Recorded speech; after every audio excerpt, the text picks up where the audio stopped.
Dua pejabat di Kabinet Pemerintahan Joko Widodo, yakni Kepala Staf Presiden Muldoko dan Menko Bidang Kemaritiman dan Investasi Luhut Binsar Panjaitan, melayangkan somasi kepada LSM dan aktivis atas tuduhan kepada mereka.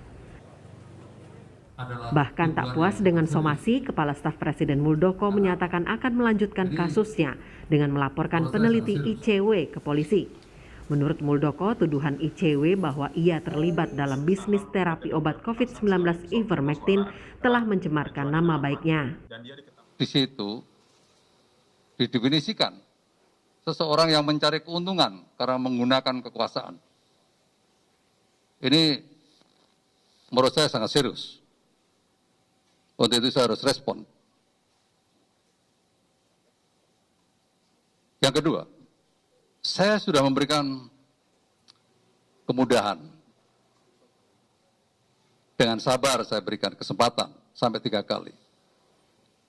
Dan tidak menunjukkan itikat baiknya untuk mengklarifikasi dengan baik. Dan minta maaf. Teman-teman sekalian, dengan dasar seperti itu, saya akan melanjutkan untuk melaporkan kepada kepolisian.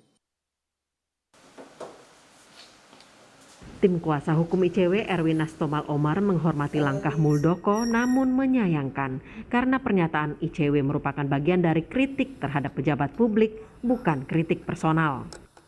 Perlu digarisbawahi bahwa riset dilakukan ICW itu fokus kepada tata kelola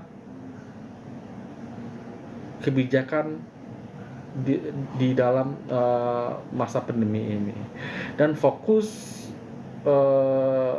kepada bagaimana pemerintah ini dapat melakukan tata kelola pemerintahan secara bersih.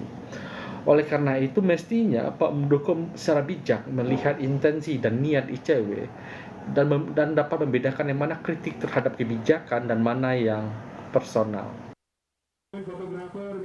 Selain oleh Muldoko, somasi juga dilayangkan Menko Maritim dan Investasi Luhut Binsar Panjaitan. Luhut melakukan somasi terhadap aktivis HAM dan Direktur Eksekutif Lokataru Haris Azhar dan Koordinator Kontras Fatia Maulidianti terkait unggahan di kanal YouTube Haris Azhar yang memuat tudingan adanya sejumlah pejabat, termasuk Luhut, bermain bisnis tambang emas di Blok Wabu, Intan Jaya, Papua. Kita mengirimkan surat somasi secara resmi kepada Haris Azhar dan demikian juga Fatia Maulidianti karena mereka membuat pernyataan di dalam YouTube channel Haris Azhar yang berdurasi 51 menit dengan tanpa dasar dan tidak berdasar, menyatakan bahwa Luhut Binsar Panjaitan, klien kami, ya bermain. Nah, ini kata-kata bermain di dalam tambang maupun pertambangan yang terjadi di Papua hari ini. Pengamat politik dari Universitas Al-Azhar Indonesia Ujang Komarudin menilai tudingan mengenai dugaan keterlibatan seorang pejabat publik dalam sebuah kasus cukup dibalas dengan penyampaian hak jawab. Kalau ada kritikan publik, kritikan dari masyarakat termasuk dari NGO bukan dijawab dengan melaporkan, hak jawab saja. Jadi bahwa misalnya tidak terlibat dan lain sebagainya.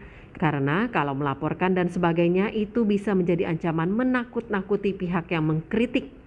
Ujar pengamat politik Ujang Komarudin seperti yang kami kutip dari suara.com 1 September 2021. Toba Sejahtera Group ini hampir senada, Ketua Yayasan Lembaga Bantuan Hukum Indonesia Asfinawati juga menyoroti somasi oleh pejabat publik. Jadi ini posisinya sudah terbalik, harusnya yang mengawasi pemerintah adalah rakyat, bukan pejabat publik yang mengawasi dan menyomasi, kata Ketua YLBHI Asfinawati yang kami kutip dari cnnindonesia.com 1 September 2021. Meskipun setiap warga negara, termasuk individu pejabat, memiliki hak yang sama di depan hukum, kritik dalam ranah kebijakan publik tidak seharusnya berujung pada somasi atau pelaporan hukum. Tudingan sebaiknya dijawab dengan klarifikasi atau hak jawab. Sebab pada pejabat publik melekat fungsi jabatan publik yang dalam iklim demokrasi memang harus diawasi. Tim Liputan, Kompas TV. Ya, saudara, dua pejabat tinggi di dalam Kabinet Presiden Joko Widodo, yakni Kepala Staf Presiden Muldoko dan Menko Maritim dan Investasi atau Menko Marinvest Luhut Binsar Panjaitan melayangkan somasi. Bahkan menyatakan juga akan memperkarakan secara hukum LSM dan aktivis yang menuding mereka dalam kasus masing-masing. Apakah somasi dan langkah-langkah hukum dari pejabat publik seperti ini tepat atau justru respon yang berlebihan karena Indonesia adalah negara demokrasi?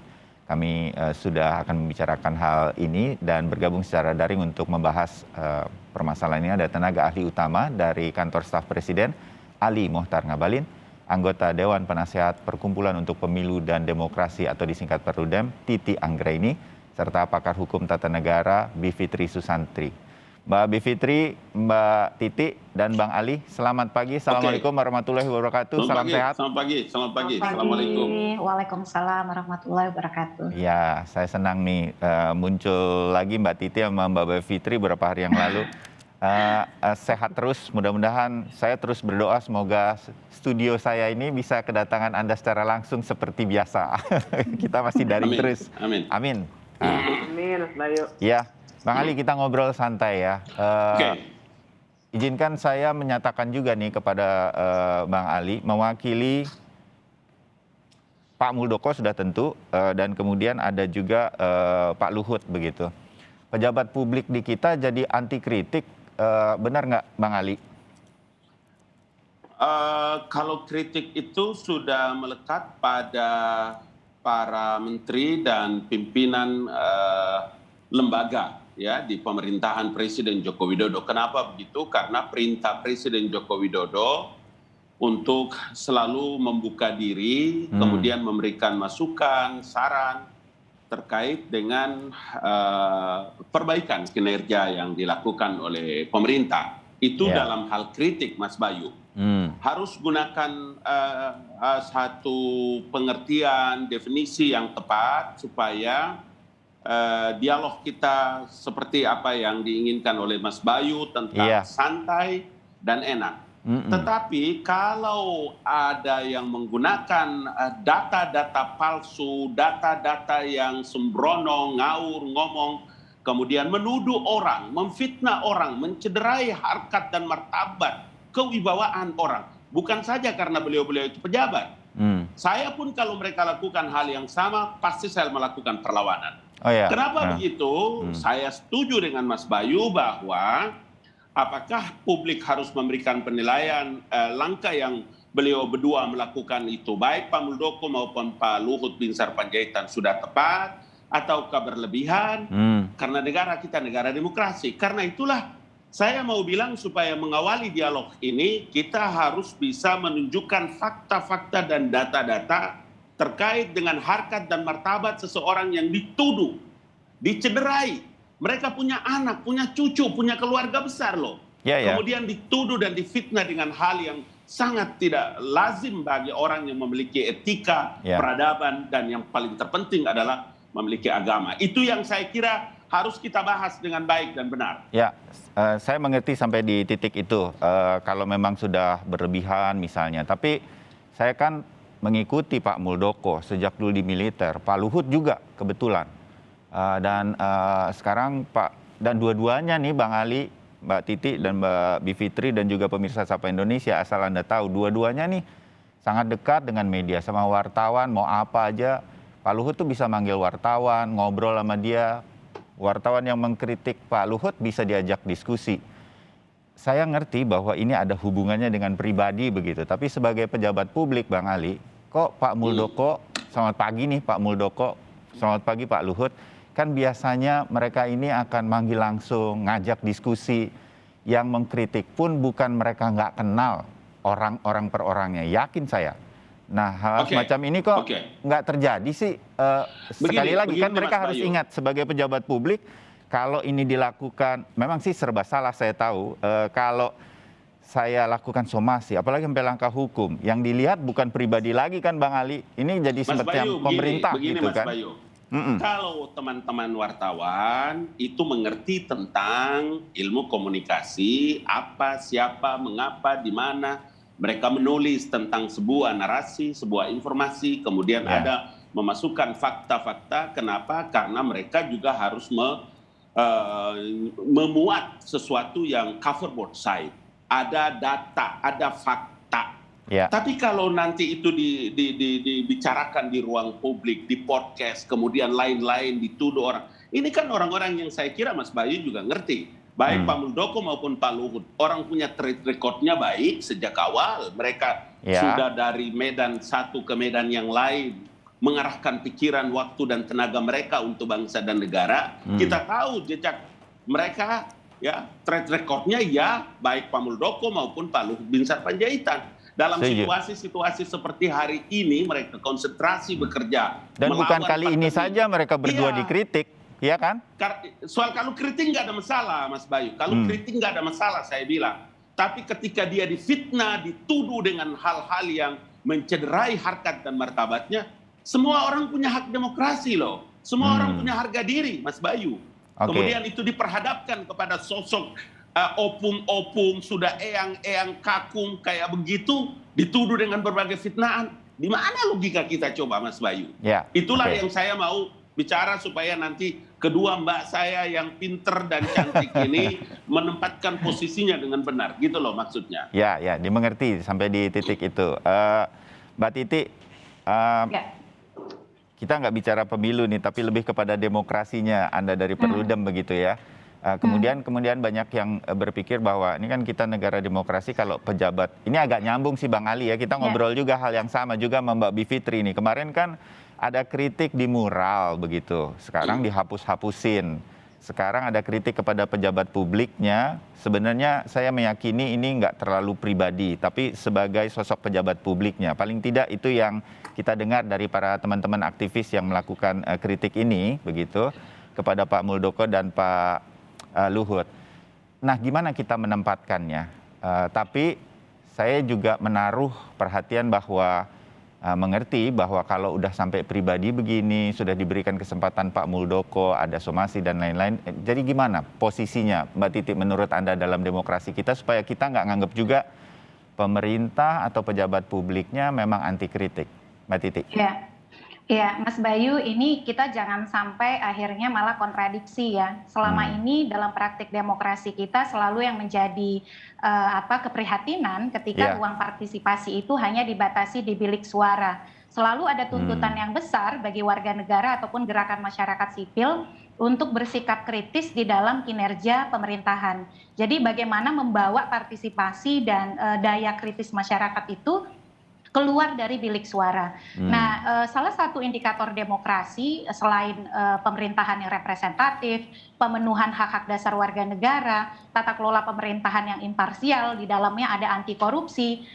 Dua yang juga patut disoroti adalah satu, pengawasan pada kinerja pemerintahan, dan yang kedua, pelibatan partisipatoris warga negara melampaui pemilu.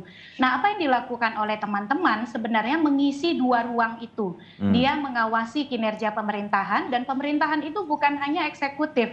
Di dalamnya kalau dalam arti luas, pemerintahan itu ada yudikatif dan juga ada legislatif.